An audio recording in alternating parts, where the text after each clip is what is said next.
Hi hello నమస్తే నేను మీ Jahnavi. Heart అటాక్కి check పెట్టే మెడిసిన్ వచ్చిందా?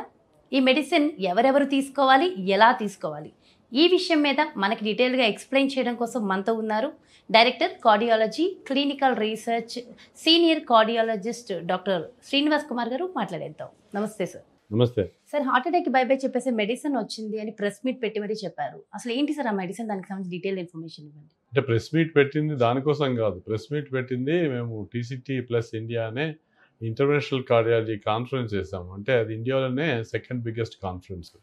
దాంట్లో ఏంటంటే హార్ట్ ట్రీట్మెంట్కి సంబంధించిన వచ్చిన అధునాతన పద్ధతులు అన్నీ డిస్కస్ చేస్తాము. అది స్టెంటింగ్ అయితేనేమి, లేదంటే వాల్వ్స్లో నేరింగ్ వస్తే ఈ మధ్య వచ్చిన టావర్ మైట్రా క్లిప్ లాంటివి అయితేనేమి, దాని తర్వాత ఈ మధ్య మందు పూసిన బెలూన్స్ వచ్చినాయి, దానికి స్టెంట్స్లో ఫెయిల్ అయిన వాళ్ళకి ఆల్టిక్ టెక్నిక్స్, మొత్తమే ఆర్టరీ రక్తనాళాల్లో బ్లాక్ ఉన్న వాళ్ళకు సిటీఓ వెసల్స్ అంటాం, అట్లాంటి ఓపెనింగ్ పద్ధతులు ఇవన్నీ విశదీకరించాం. ఇంకొకటి ముఖ్యమైన అడ్వాన్స్ దాంతోపాటు ఏంటంటే స్టెంట్ చేయగానే కాదు, స్టెంట్ కాపాడుకోవడం కూడా ముఖ్యము. దాని తర్వాత మందులని జాగ్రత్తగా వేసుకోవాలా.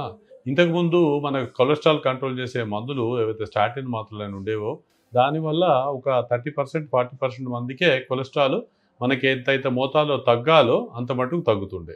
కాకపోతే మనకు వేరే మార్గం లేకపోతుండే. మనకేంటంటే ఫుల్ డోస్ ఇచ్చినప్పటికి కూడా చాలా మందిలో కొలెస్ట్రాల్ కంట్రోల్ కాకపోతుంది. అట్లాంటి వాళ్ళందరికీ కూడా ఇప్పుడు ఇంక్లిసరాన్ అనే వచ్చిన ఇంజెక్షన్, ఇంతకుముందు రెపాతా అని ఇంకొక ఇంజెక్షన్ ఉండే, అదైతే వన్స్ ఇన్ 2 వీక్స్కి తీసుకోవాల్సి వస్తుండే. ఈ ఇంక్లిసరాన్ ఇంజెక్షన్తో ఏంటంటే ఇన్సులిన్ లాగానే ఒక షాట్ తీసుకుంటే 6 నెలల వరకు అది పనిచేస్తుంది. So once in 6 months shot తీసుకుంటే కొలెస్ట్రాల్ లెవెల్స్ మామూలుగా అందరికి తెలిసి ఉండొచ్చు, కొందరికి మామూలు ఎల్డిఎల్ కొలెస్ట్రాల్ ఇంతకుముందు 100 కంటే తక్కువ ఉంటే పర్లేదు అనుకుంటుంది. కాకపోతే ఈ మధ్య 40 కంటే ఎల్డిఎల్ కొలెస్ట్రాల్ తగ్గినప్పుడే ఏదో చిన్న చిన్న కొలెస్ట్రాల్ ప్లాక్స్ ఉంటాయో అన్ని రిగ్రెస్ అవుతాయని స్టడీస్లో వచ్చింది. ఆ మాత్రలో 40 కంటే తక్కువ చేసే పవర్ ఇంతకుముందు కొలెస్ట్రాల్ మాత్రం లేకుండా ఈ వచ్చిన ఇంక్లిసరాన్ వల్ల, ఇంతకుముందు ఉన్న PCSK9 ఇన్హిబిటర్స్ ఇంజెక్షన్ వల్ల ఈ కొలెస్ట్రాల్ సిగ్నిఫికెంట్గా తగ్గి 35, 40 ఇంకా 25 వరకు కూడా ఎల్డిఎల్ కొలెస్ట్రాల్ తగ్గుతుంది. టోటల్ కొలెస్ట్రాల్ 110 లోపల తగ్గుతుంది. అట్లా జరిగినప్పుడు ఏంటంటే లోపల చిన్న చిన్న ప్లాక్స్ అన్నీ రిగ్రెషన్ అవుతాయి, అంటే మొదలు కోరుకున్నవి కూడా తగ్గిపోతాయి. ఇంకా మళ్ళీ కొలెస్ట్రాల్ పెట్టినప్పుడు స్టెంట్స్ అది అమర్చినప్పుడు మళ్ళీ బ్యాలెన్స్ రాకుండా చూస్తాయి.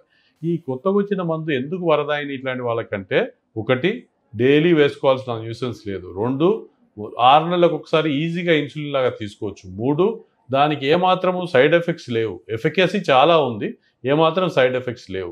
కనుక ఒక కాస్ట్ ఒకటే ఇష్యూ. ఈ మధ్య కొత్తగా లాంచ్ అయింది కనుక కొంచెం కాస్ట్లీ ఉంటుంది, కానీ ఎవరికైతే డబ్బులు ఇబ్బంది లేదో వాళ్ళందరూ కూడా సేఫ్గా మెడిసిన్ తీసుకోవచ్చు అనేది మనం హైలైట్ చేస్తాం. కొందరికి ఇంకోటి ఏంటంటే పుట్టుకతో పాటే కొలెస్ట్రాల్ చాలా ఎక్కువగా ఉంటాయి, అది కంజెనిటల్ హైపర్లిపిడిమియా అంటాం. వీళ్ళందరికీ కూడా ఇంతకుముందు మనకు ఎఫెక్టివ్గా పనిచేసే మందు లేకుండే. వీళ్ళందరికీ కొలెస్ట్రాల్ చూసినట్టయితే 300, 400, ఎల్డిఎల్ కొలెస్ట్రాల్ చూసినట్టయితే 250, 300 అట్లా ఉంటుండే. వాళ్ళందరికీ మనం స్టాటిన్ మాత్రలు ఇచ్చినప్పటికి కూడా అది కొంచెం తగ్గుతుండే, కానీ నార్మల్ లెవెల్స్కి రాకపోతుండే. చాలామందికి చిన్నప్పుడే హార్ట్ అటాక్లు వస్తుండే. వీళ్ళందరికీ కూడా ఈ డ్రగ్ పెద్ద వరంలాగా పనిచేస్తుంది.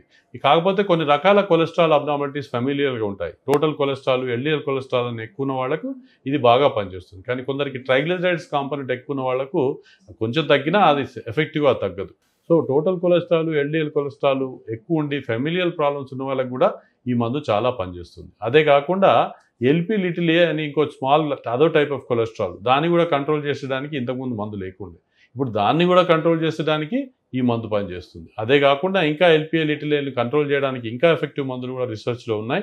కానీ ప్రస్తుతానికి మాత్రము ఈ ఇంక్లిసరాన్ అనే ఇంజెక్షన్ ద్వారా ఇంతకుముందు ఎవరికైతే కొలెస్ట్రాల్ తగ్గలేదో, లేదంటే ఇంతకుముందు ఎవరికైతే ఫెమిలియల్గానే పుట్టుకతో పాటు హై కొలెస్ట్రాల్ ఉండను, లేదంటే స్టెంట్స్ బైపాస్ సర్జరీ చేసినా కూడా మళ్ళా బ్లాక్స్ వచ్చేవాళ్ళు, వాళ్ళందరికీ కూడా మళ్ళీ నారోయింగ్స్ సిగ్నిఫికెంట్గా తగ్గడానికి అవకాశం ఉన్నట్టు వచ్చింది. మనకు స్టడీస్లో ఏంటంటే ఎంత తగ్గుతుంది అని వచ్చింది, కానీ ఇక నియర్ ఫ్యూచర్లో 1-2 ఇయర్స్లోనే ఎంతమంది చనిపోవడం తగ్గిస్తుంది, ఎన్ని హార్ట్ అటాక్ తగ్గిస్తుంది అనే డేటా కూడా మనకు 1-2 ఇయర్స్లో తెలుస్తుంది. బట్ యాజ్ ఆఫ్ నౌ ఇది ఇంత సిగ్నిఫికెంట్గా తగ్గడం వల్ల మనం ఇండైరెక్ట్గా 40 కంటే తక్కువ అయినప్పుడు రిగ్రెషన్ అయ్యి ఈవెంట్స్ జరగవు అని మనం అనుకుంటున్నాం. ఇంతకుముందు PCSK9 ఇన్హిబిటర్స్ అనే ఇంజెక్షన్ ఇచ్చినప్పుడు డెఫినెట్గా హార్ట్ అటాక్లు తగ్గినాయి, మరణాలు తగ్గినాయి. ఇది అంతకంటే ఎక్కువగా తగ్గిస్తుంది కనుక దీనివల్ల కూడా ఇండైరెక్ట్గా అంతే లాభాలు ఉంటాయని మనం ఆశిస్తున్నాం.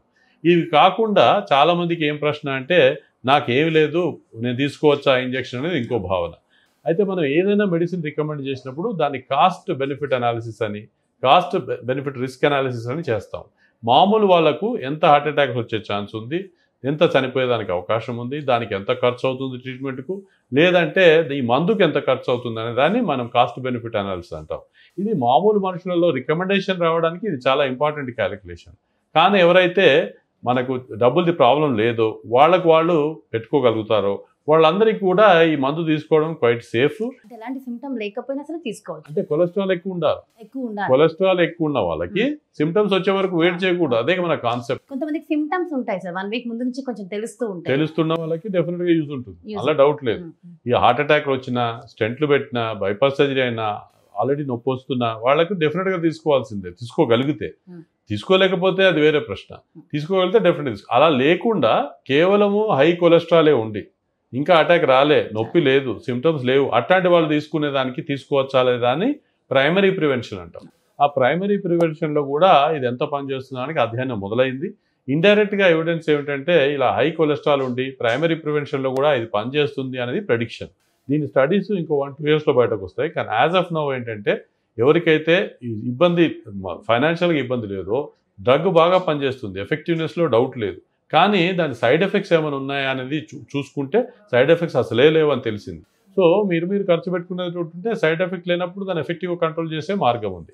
మాకు కార్డియాలజీలో పితామహుడులాగా మా పుస్తకాలు ఏవైతే రాశారో యూజిన్ బ్రాన్వాల్డ్ అని, ఆయన హార్వర్డ్ యూనివర్సిటీలో పెద్ద ప్రొఫెసర్, వారి ప్రిడిక్షన్ ఏమిటంటే దాని గ్రాఫ్స్ వేసి సైంటిఫిక్గా ఎక్స్ప్లెయిన్ చేయడం జరిగింది. ఏమన్నారంటే వారు ఈ కొలెస్ట్రాల్ కంట్రోల్ చేసే మందు ఒకవేళ మీరు ముందు వయసు నుంచే 30-40 ఏళ్ల నుంచే తీసుకోగలిగినట్టయితే ఈ కొలెస్ట్రాల్ పెరిగి ఏదైతే హార్ట్ అటాక్ లెవెల్కి రీచ్ అవుతుందో అది పెరగకుండా అక్కడే అరికడితే హార్ట్ అటాక్స్ రాకుండానే మీరు 100 ఏళ్ళు బతకగలుగుతారు అని వారి భావన.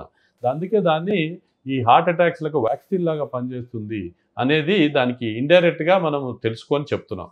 ఇక సైంటిఫిక్గా ప్రూవ్ కావాలి, అధ్యయనాలు రాకుండా లేదనేది టైంతో తెలుస్తుంది. కానీ ప్రస్తుతానికి ఏమిటంటే మన ప్రెడిక్షన్ ప్రకారంగా ఇవన్నీ ముందే తీసుకున్నట్టయితే రాకుండా చేస్తుంది అనేది భావన. ఈ ఇంజెక్షన్ తీసుకున్నాక 6 months తీసుకోవాల్సిన జాగ్రత్తలు ఏమైనా ఉంటాయండి? 6 months ఒకటి తీసుకోవాలి ఇంజెక్షన్. ఏం జాగ్రత్తలు లేవండి, ఇదంతా ఇన్సులిన్ లాగా ఒక షాట్ తీసుకోవడం అంతే. దాని తర్వాత నార్మల్ గానే యాక్టివిటీస్ చేసుకోవాలి. కాకపోతే ఇంకోటి చెప్తున్నా, ఇది కరెక్ట్ కాదు. మళ్ళీ నేను ఇంజెక్షన్ తీసుకున్నా, నాకు ప్రొటెక్షన్ వచ్చింది అని చెప్పేసి తాగుడు తినడం చేసుకుంటూ, స్మోకింగ్ చేసి, అసలు ఎక్సర్సైజ్ చేసుకుంటా, బరువు పెట్టుకుంటూ కూర్చుండి, బీపీ ఉన్నా కంట్రోల్ చేసుకోకుండా, షుగర్ ఉన్నా కంట్రోల్ చేసి ప్రొటెక్షన్ చేయదండి. ఇదంతా లైఫ్ స్టైల్ మాడిఫికేషన్ చేసుకుంటూ, డైట్లో నియమాలు పాటించుకుంటూ, స్మోకింగ్ అది చేయకుండా అప్పుడు ఇంజెక్షన్ తీసుకుంటే బెనిఫిట్ ఉంటుంది. కానీ నేను ఇక ₹1,00,000 ఇంజెక్షన్ తీసుకున్నానని చెప్పి అన్ని చేస్తే దాని బెనిఫిట్ ఉండదు. దానివల్ల ఇంకా నష్టమే జరుగుతుంది. ఎప్పుడైనా మీరు సిగరెట్లు ఎక్కువగా తాగితే నష్టం జరుగుతుంది. సో మనం ఎప్పుడైతే జాగ్రత్తలు పాటించుకుంటూ ఉన్న వాళ్ళకి లాభం ఉంటుంది. ఇంకొకటి, నేను ఎక్సర్సైజ్ చేసినంత కాలమే బెనిఫిట్ ఉంటుంది. అలా ఇంజెక్షన్ తీసుకున్నప్పుడే దాని బెనిఫిట్ ఉంటుంది. ఇంజెక్షన్ తీసుకోవడం మానేస్తే మళ్ళీ సంవత్సరం తర్వాత మళ్ళీ కొలెస్ట్రాల్ పెరుగుతుంది. ఇది కూడా తెలుసుకోవాలి. సో ఎవ్రీ 6 months ఇంజెక్షన్ తీసుకోగలిగిన వాళ్ళు తీసుకుంటే ఏంటంటే కొలెస్ట్రాల్ కంటిన్యూస్గా కంట్రోల్లో ఉంటే ఫ్యూచర్లో హార్ట్ అటాక్ రాకుండా మనం జీవించగలుగుతాము అనేది మన అధ్యయనాలలో ప్రెడిక్షన్. అలాగే డయాబెటీస్ ఉన్న వాళ్ళు, థైరాయిడ్ ఉన్న వాళ్ళు మరి ఈ ఇంజెక్షన్ తీసుకోవచ్చు. ఈ ఇంజెక్షన్ తీసుకోవడానికి అధిక కొలెస్ట్రాల్ ఉండడం ఒక్కటే ఇండికేషన్. ఎవరికైనా కూడా సైడ్ ఎఫెక్ట్స్ లేవు. డయాబెటీస్ ఉన్నా పర్లేదు, కిడ్నీ ప్రాబ్లం ఉన్నా పర్వాలేదు, బ్లడ్ ప్రెషర్ ఉన్నా పర్వాలేదు. ఎందులో ఇవ్వకూడదు అనేదానికి ఏం లేదు. ఇంతకుముందు మనకు స్టాటిన్ మాత్రలు, కొలెస్ట్రాల్ తగ్గించే మాత్రలకి ఏంటంటే కొందరు రకాల జబ్బులు, ఈ మసిల్ జబ్బులు అంటే కండరాల నొప్పులు ఉన్న వాళ్ళు, ఇంకా కిడ్నీ ప్రాబ్లమ్స్ ఉన్న వాళ్ళకి కొంచెం లిమిటేషన్ ఉంటుండే. దీనికి అట్లా లేదు, సైడ్ ఎఫెక్ట్స్ లేవు. అందుకనే కదా మనం చెప్పేది ఏంటంటే డబ్బులు ఉండి అఫోర్డ్ చేస్తున్న వాళ్ళందరూ కూడా సేఫ్గా ఈ మెడిసిన్ తీసుకోవచ్చు. కానీ ఓవర్ ద కౌంటర్ ఇచ్చే మెడిసిన్ కాదు ఇది. అందరూ మీరంతలో వెళ్ళి నాకు ఇంజెక్షన్ కొనుక్కుంటే కాదు. డాక్టర్ చూసి అధ్యయనం చేసి మీకు కొలెస్ట్రాల్ ఎంత ఉందని తెలుసుకొని, మీకు రిస్క్ ఎంత ఉందని చూసి దాన్ని బట్టి సైంటిఫిక్గా తీసుకుంటే మంచిది. కాకపోతే ఒకటి మంచిది వచ్చిందని పబ్లిక్ తెలుసుకోవడం మాత్రం చాలా అవసరం. సార్ అలాగే 6 months ఒకసారి అన్నారు, అలా ఎన్ని నెలలు తీసుకోవాలంటారు? ఎన్ని 6 months ఒకసారి తీసుకోవాలి అంటే మీరు ఎన్ని నెలలు హార్ట్ అటాక్ రాకుండా ఉండాలనుకుంటారు? అంటే లైఫ్ టైం. మరి ఎప్పుడైనా కూడా మందు ఎఫెక్ట్ 6 నెలలు పనిచేస్తుందంటే 6 నెలల తర్వాత మందు ఎఫెక్ట్ పోతుంది. సో ఎవ్రీ 6 months ఒక ఇంజెక్షన్ తీసుకోవాలి. ఏముంటుంది, వ్యాక్సిన్ ఉంటాయి కొన్ని. కోవిడ్ వచ్చినప్పుడు ప్రతి సంవత్సరానికి ఒక వ్యాక్సిన్ తీసుకున్నాం. అట్లా నేను ప్రతి 6 నెలలకు ఒక ఇంజెక్షన్ తీసుకోవాలంటే తీసుకోవాల్సి వస్తుంది. మరి సైడ్ ఎఫెక్ట్స్ లేవు. తీసుకోలేని వాళ్ళకంటే మరి బంద్ చేస్తే మళ్ళీ కొలెస్ట్రాల్ పెరుగుతుంది, మళ్ళీ రిస్క్ మామూలుగా వచ్చేదానికి అవకాశం ఉంటుంది. ఎప్పుడైనా కూడా ఎక్సర్సైజ్ అయినా మాత్రలైనా ఏవైనా కూడా దాన్ని తీసుకున్నప్పుడే దాని ఎఫెక్ట్ ఉంటుంది. బంద్ చేస్తే మళ్ళీ పోతుంది. అంతేగాని నేను ఒకసారి తీసుకుంటే లైఫ్ లాంగ్ పని చేయాలంటే ఈ ఇంజెక్షన్కి అయితే వీలు కాదు. ఫ్యూచర్లో అట్లా ఏమన్నా ఇంకా మ్యాజిక్ ఇంజెక్షన్ వస్తే వేరు, కానీ ఇది మాత్రం ప్రతి 6 monthsకు ఒకసారి ఇంజెక్షన్ తీసుకుంటేనే దాని బెనిఫిట్ ఉంటుంది. చాలా చాలా డీటెయిల్డ్ ఇన్ఫర్మేషన్ ఇచ్చేస్తారు. Thank you so much. నమస్తే.